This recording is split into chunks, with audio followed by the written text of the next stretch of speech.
Dzień dobry Państwu, witam ze słonecznego Karpacza. Ja nazywam się Robert Tomaszewski, jestem starszym analitykiem do spraw energetycznych w Polityce Insight i już zapraszam Państwa na rozmowę z Markusem Beckerem z GE Vernova. Hello Marcus, it's good to have you here. Thank you. In Karpacz we talk a lot about the energy transition and the challenges we are facing as a Europe, as a Poland. In Poland we are still a country dependent very much on coal. I want to ask you how you would define the moment in which we are with our climate transition just right now as a Europe. I would say we're in the middle of it, right? I mean, we know where we have to go, but what we need to transition is the entire energy system, right? And so having a system view is very important because, as you said, a country like Poland that has been dependent for so long on mainly one fuel cannot overnight just, switch. You also have social aspects that come with it, but at the end of the day, I think the transition is a major opportunity, right? Also to develop technology leadership and to really invest into the future, and that's really the opportunity that we are excited about as GE Vernova to support our Polish customers here. Where do you think we should put the main focus? Because there's like two trends.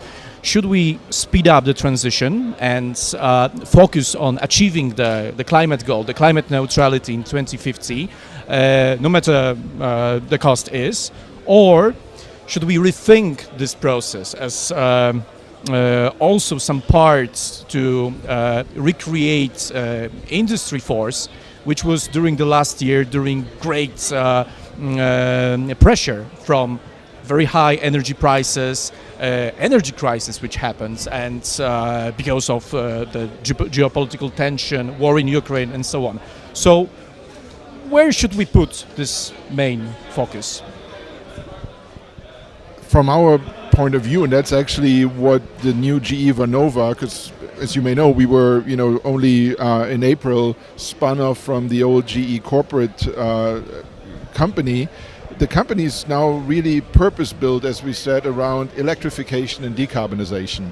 And those, I think, are really also in this transition the two utmost important things to focus on, right? Because there's a lot of opportunities to decarbonize through electrification, heating, transport, that actually also will have economic benefits for ordinary citizens. And then on the other side, with large industries, energy-intensive industries, there are decarbonization technologies out there, whether that is carbon capture, whether that is small modular reactors, which are being discussed in this country. So really, I think that's what I also tried to emphasize earlier, is the systems approach and taking a systems lens. You cannot just add renewables for the sake of adding renewables to your grid, which was never built to handle that much variable load. And that is, I think, really where you would need to focus, electrification and decarbonization together. Do you see future for gas? Because as you said, we are adding the renewables with the very high speed as a Europe. But still, during the time when there is no sun, there is no wind, so the famous German Dunkelflaute, we need to have some backup in the system. So for how long Europe should invest in gas or think about its future, energy future, based on securing its energy security with the gas power? What's the perspective in your opinion? I think you hinted at a very important point with regards to the grid of the future and what that grid needs. Because of wind and solar, there is intermittency and you need flexibility. If your main challenge is the evening peak, batteries is actually also very good flexibility solutions. There's hydro storage.